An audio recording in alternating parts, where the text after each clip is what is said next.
Shalom. Shalom. Selamat pagi. Di Tuhan Indonesia dia wajah yang penuh sukacita karena kita percaya kita punya Allah yang dahsyat, Allah yang perkasa untuk melawat setiap persoalan kita. Berapa banyak orang yang sudah menerima kebaikan Tuhan?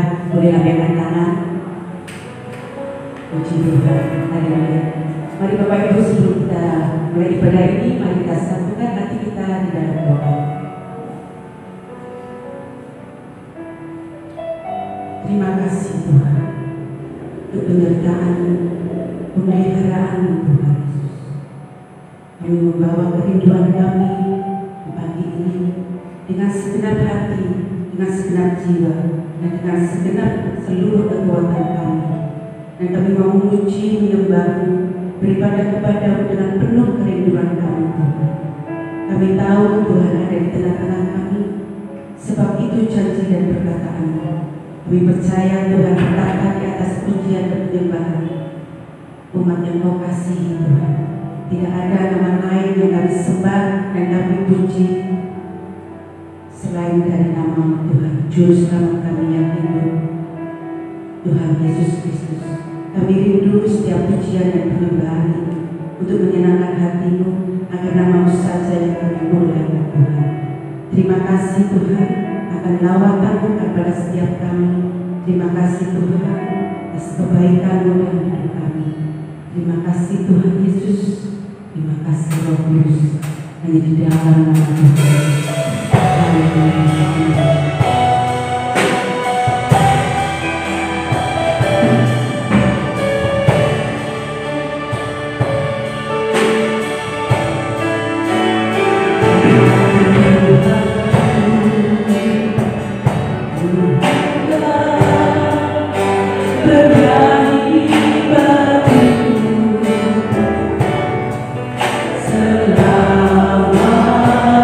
Selamat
oleh hikmat dan kebajikan dari Gusti. Amin.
Biar Tuhan selalu mengajar kita untuk menjadi orang yang bijak. Terima kasih Tuhan.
Sehingga kami boleh bertumbuh di dalam Kristus. Tuhan, urapilah semua jemaat-Mu yang ada di tempat ini. Bukalah telinga hati dan pikiran mereka, supaya apa yang hamba taburkan pada pagi hari ini boleh berkenan di dalam kehidupan mereka. Terlebih urapilah hamba-Mu yang akan menaburkan firman-Mu. Sertailah saat ini sampai selesainya. Haleluya. Amin. Shalom. Shalom. Selamat pagi. Selamat berjumpa kembali. Bapak Ibu Saudara terkasih, firman Tuhan pada pagi hari ini ada di dalam Amsal 19 ayat yang ke-20 dengan judul Kehidupan yang Bijak. Amsal 19 ayat yang ke-20 dengan judul Kehidupan yang Bijak. Mari kita saudara baca bersama-sama dalam hitungan yang ketiga. Siap saudara? 1, 2, 3. Dengarkanlah nasihat dan terimalah didikan, supaya engkau menjadi bijak di masa depan. Amin. Saudara, ayat pagi hari ini mengingatkan kita semua supaya kita ini jangan sampai mengabaikan nasihat dan didikan daripada orang tua atau orang yang lebih tua dari kita, terlebih dari Allah. Dan jika ayat pagi ini dimulai dengan kalimat, dengan dengarkanlah, itu sama saudara artinya dengan berikanlah waktumu, pikiranmu untuk mendengarkan saudara. Karena hanya dengan mendengarkan kita ini bisa mengerti nasihat dan didikan apa yang akan disampaikan kepada kita. Jika kita itu mau mendengarkan saudara dengan sungguh-sungguh, maka nasihat dan didikan itu yang akan membuat kita ini merasa bahagia saudara untuk menjalani hari-hari hidup kita. Dan saudara, biasanya kalau kita ini sudah merasa bahwa aku ini loh sudah yang paling hebat, yang paling kuat, yang paling pinter, yang paling sempurna, dan yang paling lainnya, hati-hati saudara, kita ini akan terjebak dengan sikap untuk tidak mau peduli lagi dengan nasihat dan didikan orang lain. Mengapa begitu? Karena kita ini sudah merasa saudara, oh aku ini loh sudah yang paling hebat, yang paling sempurna daripada orang lain. Kalau sampai itu terjadi di dalam hidup kita saudara, pastinya kita itu akan kehilangan satu momen yang paling berharga. Bisa jadi apa yang akan disampaikan seseorang pada kita, dan itu yang belum sama sekali kita itu mendengarkan atau belum pernah kita ketahui, namun karena kesombongan dari diri kita, akibatnya saudara, kita itu tidak memperoleh apa-apa. Dan di dalam kitab Amsal ini sendiri banyak sekali saudara nasihat-nasihat dari generasi yang tua kepada generasi yang lebih muda. Jadi kalau ada orang itu yang mau mendengarkan nasihat atau didikan daripada orang lain, itu sama halnya saudara dengan dirinya, hidupnya itu mau diatur, mau diarahkan kepada yang lebih baik lagi. Namun sebaliknya, kalau orang ini sudah tidak mau peduli lagi dengan didikan dan nasihat daripada orang lain, itu sama artinya dia tidak akan dapat hidup teratur. Dan dia ini akan cenderung berbuat atau melakukan apa yang dia inginkan sendiri. Dengan kata lain saudara, semau gue, sakarpe dewe saudara. Dan orang yang seperti ini itu adalah orang congkak saudara. Orang congkak itu enggak pernah saudara mau mendengarkan nasihat dan didikan daripada orang lain. Dan orang congkak itu akan jatuh. Mengapa saudara orang congkak jatuh? Alasannya saudara, yang pertama, orang congkak jatuh karena dia tidak pernah mau belajar dari kesalahannya dia sendiri. Dan yang kedua saudara, hatinya loh saudara penuh dengan penyangkalan. Dan yang ketiga, dia itu tidak mungkin bisa melihat batu di matanya sendiri, tapi dia akan selalu melihat gunung batu di mata orang lain. Di kelopak matanya sendiri loh saudara, nggak kelihatan ya. Jadi orang congkak itu 100% pasti jatuh, pasti saudara, dan itu garansi. Mengapa? Saudara tahu bahwa dia itu tidak pernah mau belajar dari kesalahannya dia sendiri. Terlebih dia tidak pernah mau mendengarkan nasihat daripada orang lain. Sebenarnya saudara, kalau kita itu nggak mau mendengarkan nasihat daripada orang lain, apalagi saudara nasihat itu adalah nasihat yang benar dari mulut orang yang benar, nasihat benar dari mulut orang yang salah saja, kita itu harus mendengarkan. Kita itu nggak peduli saudara nasihat itu dari orang yang salah, tapi kalau nasihatnya dia betul benar, kita itu harus mendengarkan. Orang yang mau mendengarkan nasihat daripada orang lain itu adalah orang yang pintar saudara. Kenapa? Dia tidak harus mengalaminya sendiri baru mengerti.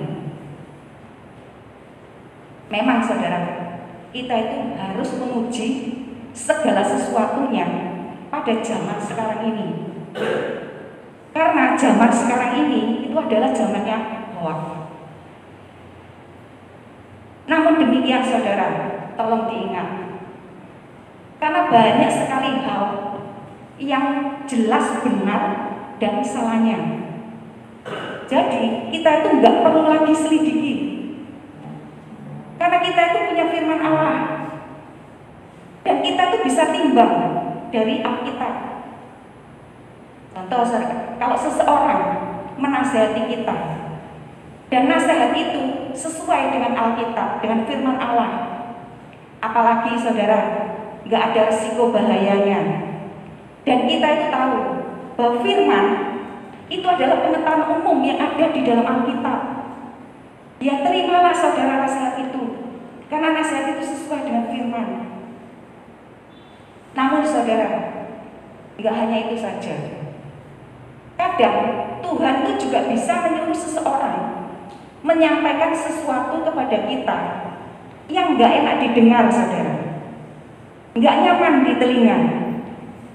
Sebenarnya kita sendiri itu nggak ingin mendengarkan, tapi saudara, kita itu perlu loh saudara, kita itu perlu mendengarkan.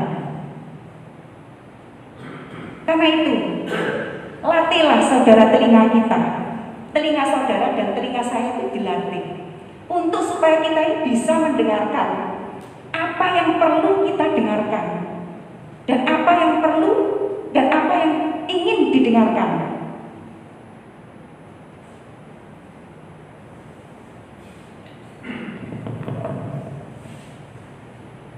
Saudara, seperti apa yang saya katakan tadi, bahwa orang congkak itu akan jatuh.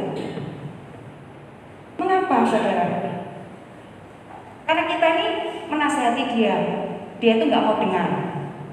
Orang lain loh saudara memberitahu pada dia, di sana itu ada batu loh ya, awas hati-hati. Dia itu nggak mau tahu saudara. Dia merasa bahwa dirinya itu sudah tahu segala sesuatunya. Lalu dia berjalan, nggak lama saudara dia terantuk oleh batu itu, lalu jatuhlah dia. Ya begitulah saudara caranya orang-orang congkak itu jatuh. Karena apa? Orang lain sudah memberitahu pada dia, awas hati-hati loh ya, di situ tuh ada batu. Dia nggak mau tahu, dia sok tahu, dia maha tahu. Orang lain memberitahu pada dia, di situ ada batu loh, dia nggak mau tahu. Dia merasa bahwa dirinya itu tahu segala sesuatunya. Dia berjalan, terantuklah oleh batu itu, akhirnya dia jatuh. Maka saudara, itulah salah satunya cara Tuhan memberikan hikmat kepada kita. Kadang Tuhan memberikan hikmat kepada kita itu juga ada yang directly secara langsung pribadi kepada kita. Tapi kadang Tuhan juga bisa menyuruh orang lain, yaitu menyuruh orang Majus. Orang Majus itu sama dengan orang bijaksana. Jadi saudara, di kiri kita, kanan kita, muka kita, belakang kita itu dikelilingi oleh orang-orang yang bijaksana. Minimal saudara, orang yang lebih bijak dari kita, supaya dapat memberitahu sesuatu. Dan minimal kita sendiri saudara, itu harus mempunyai satu tuntutan untuk supaya kita ini bisa menjadi orang yang sedemikian rupa bagi sesama dan bagi orang-orang sekeliling kita. Karena itu saudara, marilah kita ini selalu berdoa supaya kita ini bisa menjadi rehabilitasi, bisa menjadi solusi bagian hidup dari orang lain, bukan bagian permasalahan mereka. Kita saudara mau membantu orang, tapi kita itu tidak mau membebani orang. Makanya saudara, perlu kerohanian kita ini kita jaga sedemikian rupa, supaya kita ini tidak menjadi rehabilitas dalam diri orang lain, tapi kita ini menjadi surplus. Kita tuh menjadi surplus itu kita menjadi aset dalam hidup mereka. Saudara, orang congkak itu nggak mau saudara dengar nasihat daripada orang lain. Sedangkan saudara, nasihat benar yang keluar dari mulut orang yang benar saja, kita itu perlu mendengarkan. Saudara, saya itu tahu banyak sekali anak-anak muda sekarang ini yang berkata demikian. Saya dengar saudara, dan saya tahu ada anak muda itu yang berkata demikian. Aku loh nggak mau dengar nasihat papa mamaku. Papa mamaku loh hidupnya itu nggak beres. Saudara, sekalipun jikalau ada di antara kita orang tuanya itu masih nggak beres.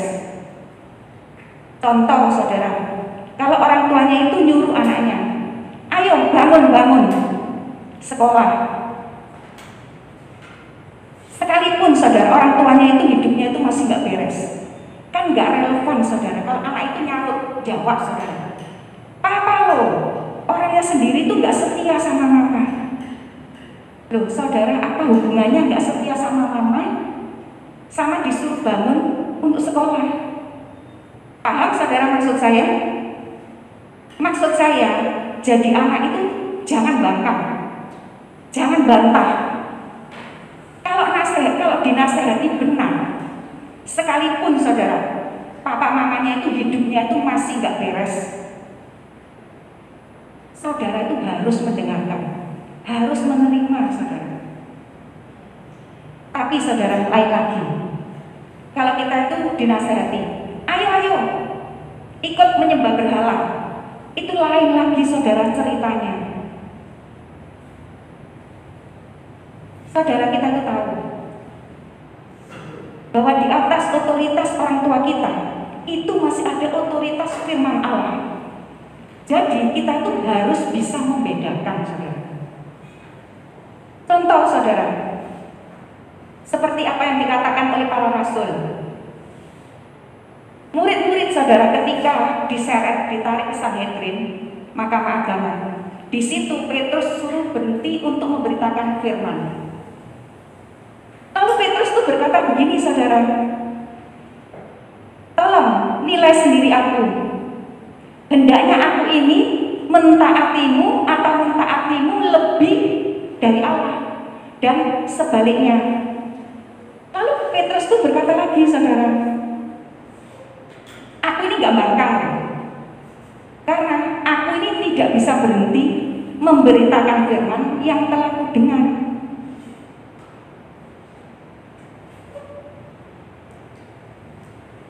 Saudara,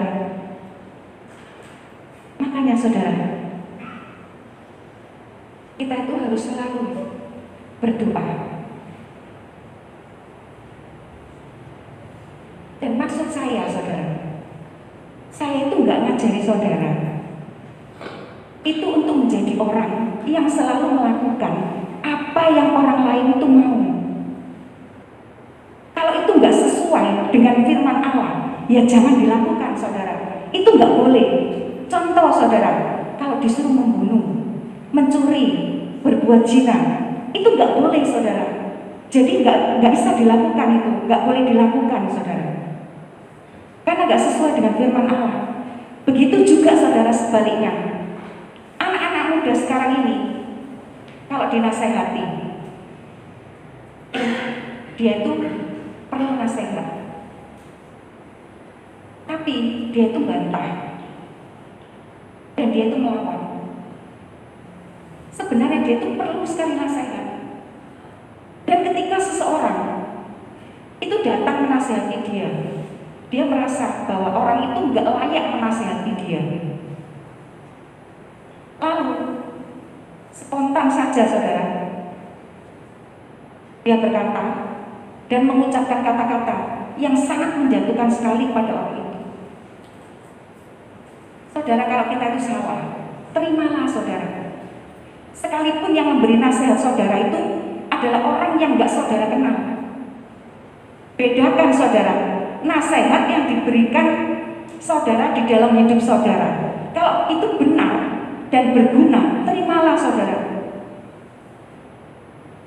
Gak usah melihat saudara siapa yang memberi teguran dan siapa yang menasihati saudara. Karena saudara itu butuh itu. Saudara itu butuh nasihat. Kalau saudara nggak mau menerima nasihat itu, berarti saudara itu orang congkak. Saudara akan jatuh.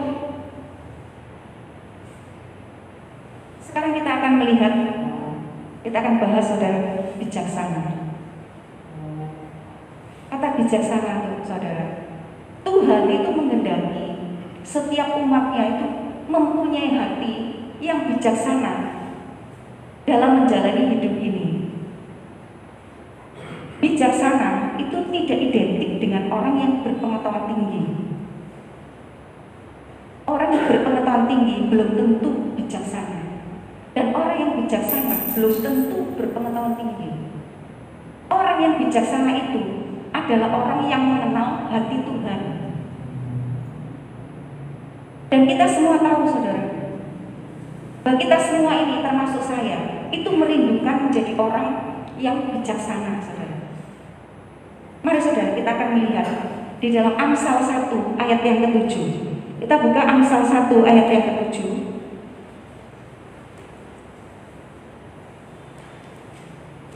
Nah, kita akan baca bersama-sama dalam hitungan yang ketiga saudara. 1, 2, 3. Takut akan Tuhan adalah permulaan pengetahuan, tetapi orang yang bodoh menghina hikmat dan amin. Saudara, takut akan Tuhan adalah tema dari seluruh kitab Amsal ini dan merupakan awal daripada berhikmat. Takut di sini itu bukan ngeri atau serem, itu bukan saudara. Takut akan Tuhan artinya itu menghormati Tuhan. Karena Tuhan itu adalah sumber hikmat. Dan kepadanya lah saudara kita itu memohon hikmat. Dan takut akan Tuhan itu sama dengan menjauhi dosa, membenci dosa dan kejahatan, serta ketidakbenaran yang ada di dalam diri kita. Lain lagi saudara dengan orang saleh. Orang saleh yang ada di dalam Alkitab itu adalah Nuh, Ayub, dan Henokh. Mereka bertiga ini saudara bisa menjauhi kejahatan bukan karena kehebatan mereka, kegagahan mereka, bukan. Karena mereka ini mempunyai hidup yang betul-betul merasa yang hormat sangat besar pada Tuhan dan takut akan Tuhan. Walaupun semua itu berbuat jahat, mereka itu tetap berkata tidak untuk kejahatan. Inilah saudara yang dimaksud dengan hidup takut akan Tuhan. Orang yang hidupnya tidak takut akan Tuhan itu pasti akan binasa. Sekarang kita bisa melihat Salomo saudara. Salomo itu memohon diberikan kebijaksanaan oleh Tuhan di dalam memimpin rakyatnya. Karena Salomo mempunyai hati yang begitu takut akan Tuhan, Tuhan memberikan kebijaksanaan. Sehingga Raja Salomo ini menjadi raja yang begitu bijaksana, memimpin rakyatnya. Tapi saudara, sayangnya Raja Salomo tidak selalu terus mempunyai hati yang sungguh-sungguh takut akan Tuhan.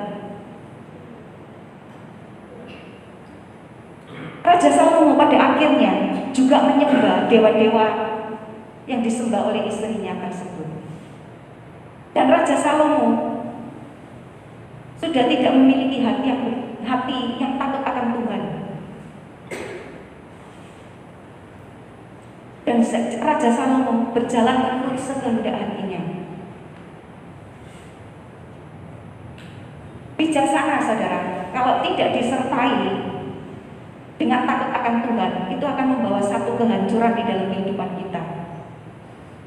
Melekat kepada Tuhan itu sama dengan kita ini, hidup kita ini tinggal di dalam Tuhan, dan Tuhan ini ada di dalam hidup kita. Dan Dan orang bijaksana, saudara, itu selalu mempercayakan hidup ini sepenuhnya kepada Tuhan. Dan mengizinkan Tuhan itu selalu berotoritas di dalam hidupnya. Sehingga bisa berjalan, bergaul dengan Tuhan, mencintai firman, dan menjadi pelaku daripada firman itu tersebut. Seperti apa yang Daud katakan, saudara, di dalam Mazmur. Kita buka di dalam Mazmur 119 ayat 99 sampai 100. Mazmur 119 ayat 99 sampai 100.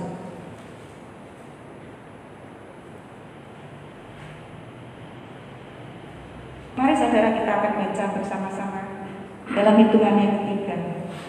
1, 2, 3. Aku lebih berakal budi daripada semua pengajaranmu, sebab peringatan-peringatanmu kurenungkan. Aku lebih mengerti daripada orang-orang tua, sebab aku memegang titah-titahmu. Amin. Saudara, Daud mempelajari firman ini dan menjadikannya itu sebagai isi pikirannya dan gaya hidupnya, bagaimana dia itu menjadi orang yang bijaksana. Karena itu saudara, marilah jadikanlah firman Tuhan itu pelita kaki kita. Alkitab itu adalah firman Allah yang memberitahu kepada kita itu bagaimana kita itu menjalani hidup dan bagaimana kita itu harus menghindari segala dosa-dosa, dan bagaimana kita itu bisa melakukan untuk menjalani hidup ini menjadi orang yang bijaksana. Dan sekarang saudara, yang terakhir, kesimpulannya saudara, apa yang telah saya sampaikan saudara pada pagi hari ini. Jadi kita itu harus saudara menjadi orang yang terbuka untuk menerima nasihat daripada orang lain. Agar kita ini saudara berhati-hati itu untuk memutuskan sesuatu. Sebab keputusan itu bukan dengan kita sendiri saudara, tapi dengan orang-orang yang ada di sekitar kita. Jadi saudara, jangan sampai kita itu hancur karena keputusan kita itu sendiri.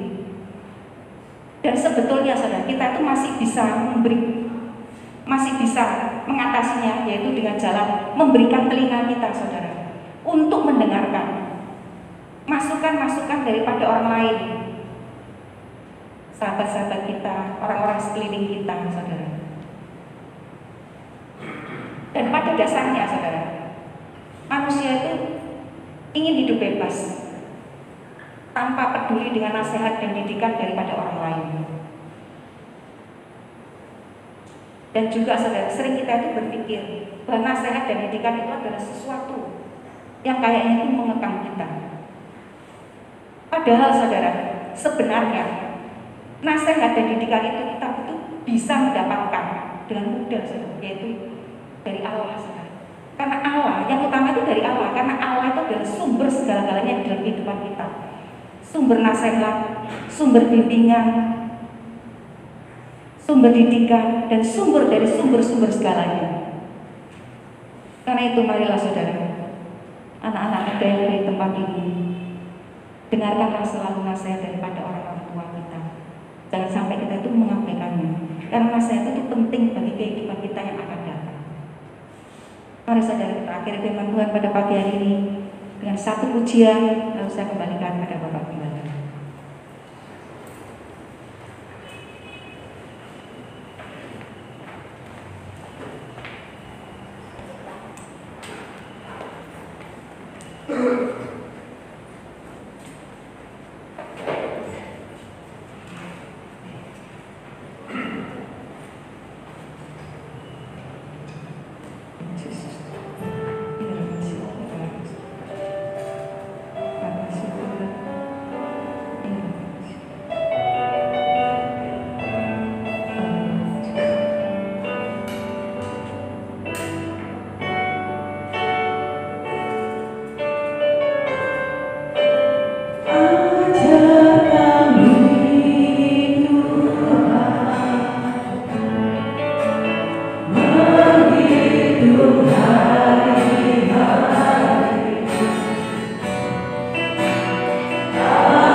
untuk menjadi orang yang bijak. Di dalam Matius dijelaskan bahwa orang yang mendengarkan firman Tuhan dan melakukan di dalam hidup. Jadi nasihat-nasihat, didikan-didikan dari orang tua atau dari orang lain itu sifatnya Tuhan pakai mereka. Pada doa pagi saya sudah jelaskan seperti yang Saudari Lisa sudah katakan, siapapun jangan lihat latar belakangnya, sebab Tuhan telah berkata kepada murid-muridnya, kursi Musa dan Harun sudah diduduki oleh orang-orang ahli Taurat dan orang Farisi. Dengarkan kata-kata mereka, tetapi jangan ikuti perilakunya. Jadi kita ini di dalam mendapat nasihat jangan lihat, wong ini nggak benar kok nasihatnya, aku terus kita tutup telinga. Firman Tuhan telah mengatakan, dengarkan nasihat dan didikan. Terima didikan itu supaya apa? Engkau menjadi bijaksana, supaya kita ini dapat menjadi pelaku firman. Ya, kita lihat pada doa pagi saya katakan kepada beberapa saudara yang doa pagi. Itu Petrus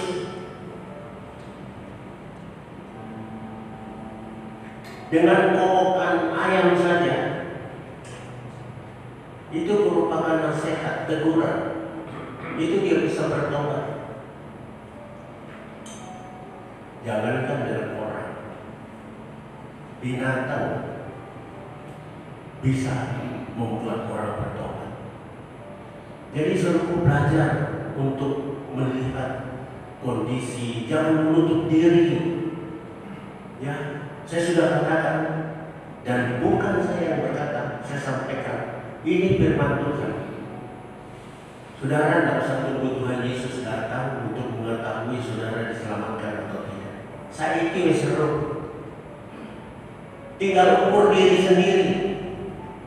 Kalau saya ditegur itu ngeyel, berdalih, atau mau benci orang yang menegur kita.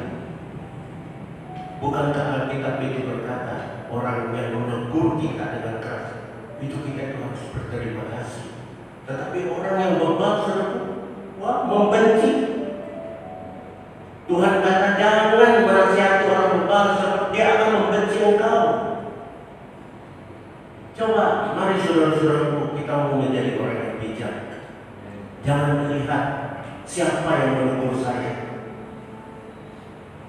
Saya dulu nggak kedean, tapi lama kelamaan dirasani sana sini. Saya periksa diri. Kalau tidak, ya sudah, urusanmu dengan Tuhan. Tetapi kalau ada yang salah, terima kasih, saya perbaiki. Saya ini bukan orang sempurna, but I'm on the way to get it. Saya sedang berjalan untuk mencapai kesempurnaan itu, sebab itu dituntut oleh Tuhan. Bukan dituntut, pendeta, hendaklah engkau sempurna. Imam-imam, semua kita yang percaya. Matius 5 ayat 48. Hendaklah engkau sempurna sama seperti Bapamu sempurna. Standarnya Tuhan. Kalau tidak, you cannot enter to the kingdom of God. Itu aja. Jadi kita sebenarnya bisa sudah, aku selamat melalui introspeksi diri. Nah, kapan kita itu dapat cepat? Raja Daud itu berulang-ulang melakukan kesalahan. Saul cuma 2 kali. Kenapa 2 kali terus berhenti? Sebab orang ini ngeyelan. Yang ketiga kali pun pasti ngeyelan. Langsung Tuhan katakan, Samuel tinggalkan. Dia pegang jubah Samuel sampai robek, ditinggal. sampai datang cari-cari jawaban Tuhan, pergi ke penenun. Akhirnya dia melihat, dan itu pun bukan ada penafsir dari Tuhan, tidak, itu iblis. Makanya hati-hati semua, iblis itu bisa menyamar seperti malaikat terang. Akhir zaman gereja-gereja Tuhan kayak begini ya, pengajarannya keras. Banyak yang tidak mau masuk di sini. Bagi saya tidak peduli suruh.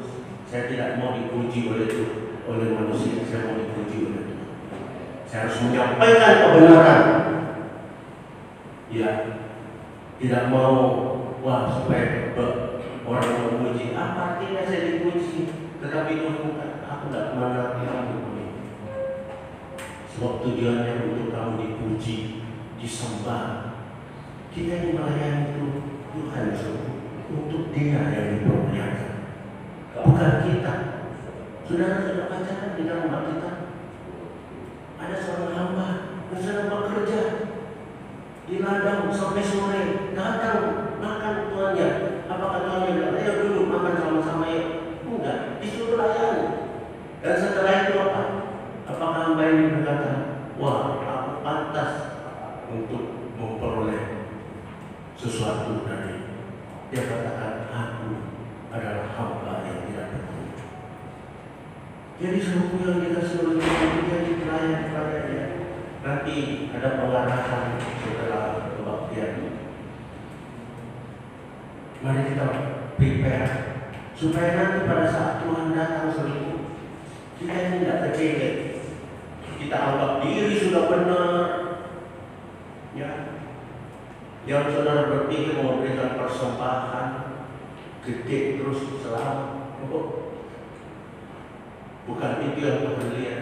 Lihat itu di Matius 7, mengusir setan demi nama Tuhan, membuat tanda-tanda demi nama Tuhan, bernubuat demi nama Tuhan.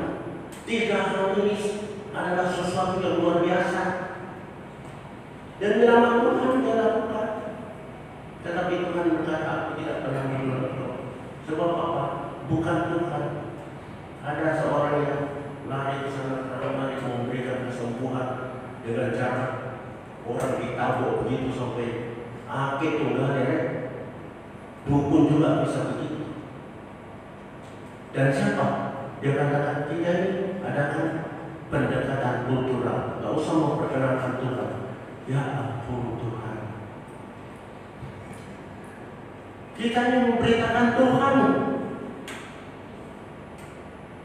Jadikan semua bangsa muridku, ajar mereka melakukan apa yang aku perintahkan. Segala sesuatu yang aku perintahkan kepada untuk ajarkan. Sampai kalau bisa mengajar orang, bisa enggak melakukan? Ajarkan mereka melakukan. Bisa enggak? Sampai mengajarkan, enggak bisa melakukan. Jadi prakteknya, makanya banyak orang-orang berkata teori, ini bukan teori, harus dipraktekkan. Baru saudara menjadi orang bijak. Ngurung-ngurung sebagai teori, ukuran kita itu diberkati itu bukan materi. Karakter hidup ini hari lepas hari semakin serupa dengan Tuhan. Itu tanda-tanda orang diberkati Tuhan. Kebutuhan secukupnya, memang kita minta secukupnya.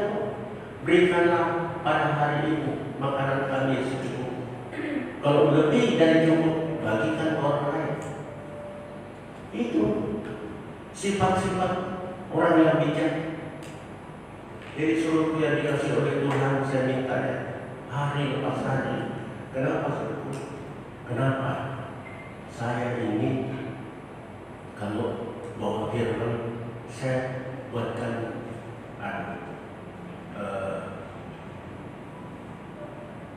lembaran. Karena pun panjenengan itu dibentuk tertrio, terus dipungocok. Kalau lagi anu loh saudara, mripate wis tuwe ajeng ngetik niku timi-timi kartuna niku panjenengan beto teng griya diwaca ayat demi ayat sing wonten teng surat niku. Tujuane supaya panjenengan itu semakin mengerti firman Tuhan dan dapat menjadi pelaku firman. Saya minta semua jemaat banyak berdoa. Bukan saged rawat yang griya Tuhan, bikin sampai doa dan griya. Itu yang memberikan kekuatan bagi kita. Bukan karena KTP saudara Kristen, saudara sudah melayani jaminan untuk diselamatkan. No, hidupmu diselamatkan kalau engkau menjadi pelaku firman. Percuma seluruh. You just waste your time if you come here and never do the work of God. Percuma seluruh. Saya katakan percuma. Kalau datang rajin melayani tetapi tidak menjadi pelaku firman. Kalau yang buatan sakit ngelakuin ini apa, tetapi Tuhan telah memberikan pertolongan buat kita. Tuhan sudah kirimkan penolong yang ajaib untuk menjadi pelaku firman supaya kita menjadi orang yang bijak. Bijak konsepnya dunia berbeda dengan bijak konsepnya Tuhan. Orang berpikir kalau pengetahuan kita itu bijak, pengetahuan kita itu tinggi, pasti bijak. Belum tentu. Ibu, Isa tadi sudah bilang. Coba kita lihat beberapa orang. Saya ini bukan orang hukum. Jadi kalau saya nonton televisi tentang hukum, baik itu hukum tata negara, itu saya simak dengan baik. Dan orang yang menyampaikan itu luar biasa. Saya katakan pengetahuan yang luar biasa. Tetapi pada saat orang ini yang tadinya ditempatkan pada satu BUMN karena dianggap pintar oleh Jokowi, tetapi di situ bisa kerja terus dipecat, boleh. Sekarang saya lihat cara berpikirnya itu sungguh. Jadi bijak itu ditentukan dari hati kita. Hati di mana firman Tuhan itu ditaruh di dalam hati supaya aku tidak berdosa kepadamu. If you just take the word of God in your mind, pengetahuan, sudah menjadi orang Farisi yang kerjanya berdebat tentang Alkitab.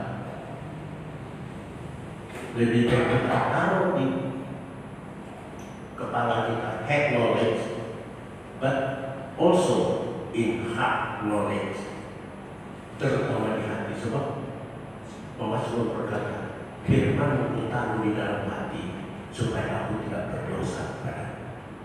Nah itu orang yang bijak. Jadi mari kita bijak melakukan semuanya tanpa berbuat apa-apa. Saya bukan orang yang punya duit banyak, tetapi di dalam pendidikan saya ajarkan mereka untuk takut akan Tuhan. Wanita, dua-dua anak saya, mereka suaminya itu anak Tuhan, tetapi dia sungguh-sungguh sekarang hari lepas hari mereka semakin mencintai Tuhan. Bahkan sudah ikut di dalam pelajaran. Dulu hanya datang ke gereja, Tetapi saya tidak mengatakan sudah baik, tetapi ada kemauan untuk semakin maju di hadapan Tuhan. Nah itu sebabnya ya anak-anak muda, saya bersyukur guru-guru sekolah minggu, pembina-pembina pemuda sudah melahirkan beberapa anak-anak yang orang semua kaget. Gereja Surabaya kaget. Di sini lahir anak-anak Tuhan yang masuk perguruan tinggi favorit, Erlangga, Brawijaya.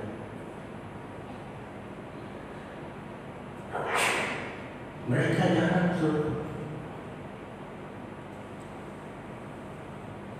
Saya bersyukur, tetapi saya mau minta lagi lebih ditingkatkan, sebab masih banyak juga anak-anak muda yang meninggalkan imannya.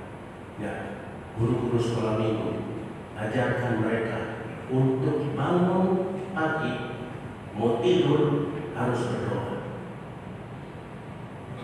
Itu membuat saya sampai tua itu begitu. Kalau mau tidur saya sudah capek mau kelihatan, tidak bisa. Saya harus datang pada Tuhan. Saya bersyukur sepanjang jalan, sepanjang hari Tuhan telah menyertai, sehingga aku tidak berdosa.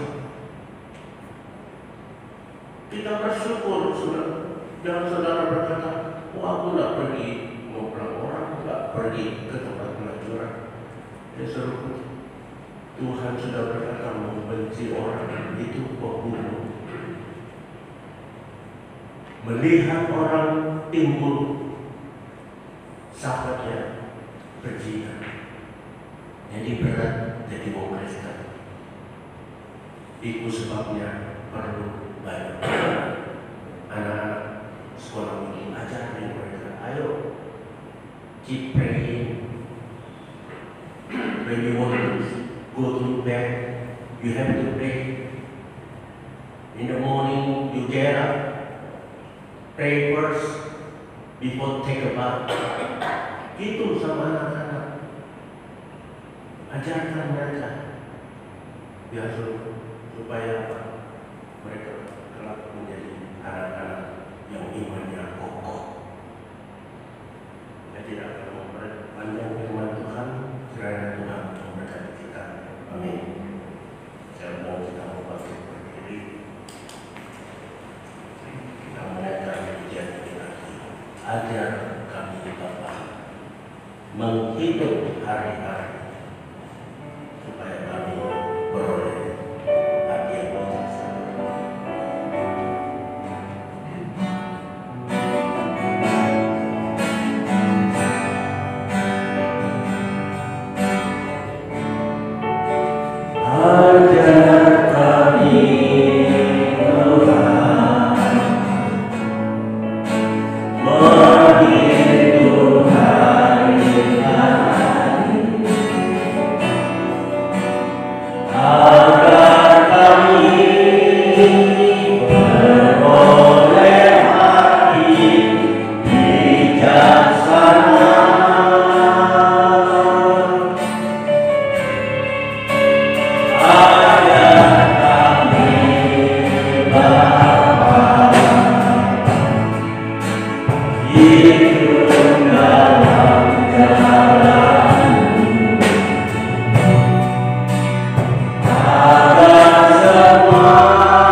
mengajarkan kami untuk membuka telinga kami, hati kami untuk mendengarkan nasihat, menerima didikan, supaya kami memperoleh kehidupan yang bijaksana. Bijaksana bukan diukur dari pengetahuan umum, pengetahuan sekuler yang kami miliki, tetapi bijak dalam melakukan firman Tuhan, supaya hidup ini dapat menjadi terang dan menerangi orang-orang yang hidup di dalam kegelapan, supaya mereka juga mengetahui terang itu dan mempermuliakan nama Bapa di surga. Kami bersyukur Tuhan telah memanggil saudara kami Lisa menyampaikan firman Tuhan, tambahkan hikmat marifat dari tempat yang tinggi untuk dapat menjadi berkat buat gereja Tuhan, bahkan dimanapun beliau dapat melayani Tuhan. Terima kasih Bapak, terima kasih. Hamba berdoa juga untuk jemaat yang telah mendengarkan. Kami semua adalah orang-orang yang tidak sempurna, menyampaikan firman Tuhan dengan segala kekurangan kami, tetapi Guru Agung Roh Kudus akan siap untuk menjelaskan, memantraikan di dalam hati mereka, sehingga mereka dapat mengerti dan menjadi pelaku-pelaku firman. Terima kasih Bapak, terima kasih. Masyarakat semua yang ambil bagian di dalam pelayanan, apa yang telah mereka lakukan buat Tuhan dilakukan dengan tulus hati karena mengasihi Engkau, sehingga berkat-berkat Tuhan akan sediakan bagi mereka. Begitu juga jemaat Tuhan yang hadir karena merindu jamahan tangan Tuhan, merindu petunjuk firman Tuhan. Biarlah Roh Kudus tinggal di dalam hidup mereka, memberikan kekuatan untuk menjadi pelaku-pelaku firman, sehingga rumah tangga mereka diberkati oleh Tuhan. Bapak, hamba berdoa juga untuk hamba-hamba Tuhan yang melakukan pelayanan pada jemaat yang Tuhan telah percayakan untuk mereka gembalakan. Tuhan urapi mereka supaya pelayanan mereka juga mendatangkan berkat bagi domba-domba yang Tuhan telah percayakan untuk mereka gembalakan. Hamba tidak lupa berdoa untuk pemimpin bangsa kami, berikan hikmat juga kepada Presiden dan Wakil Presiden, anggota kabinet, begitu juga petinggi-petinggi negara di daerah, dari tingkat gubernur, wali kota, bupati, camat, lurah, RT RW, semuanya Tuhan berikan kesehatan, hikmat untuk dapat melakukan tugas-tugas kenegaraan untuk menciptakan keadilan sosial bagi seluruh bangsa kami. Terima kasih Bapak, terima kasih. Kami akan mengakhiri ibadah ini dan kami bersyukur karena Tuhan hadir dan Tuhan telah memberkati kami. Tapi kami tetap memohon berkat dari Tuhan. Harap yang dikasih oleh Tuhan, mari kita angkat tangan kita. Terima berkat dari Allah. Tuhan memberkati dan melindungi saudara. Tuhan menghadap, menyinari wajahnya kepada kita dan memberikan kasih karunia. Tuhan menghadapkan wajahnya kepada kita dan memberikan damai sejahtera. Dan biarlah kasih dari Allah Bapa, anugerah Tuhan Yesus dalam persekutuan dengan Roh Kudus akan memberkati kita dengan berkat-berkat jasmani, berkat rohani, dan hikmat untuk menjadi orang yang bijak mulai saat ini sampai Tuhan Yesus datang pada kali yang kedua. Dalam nama Tuhan Yesus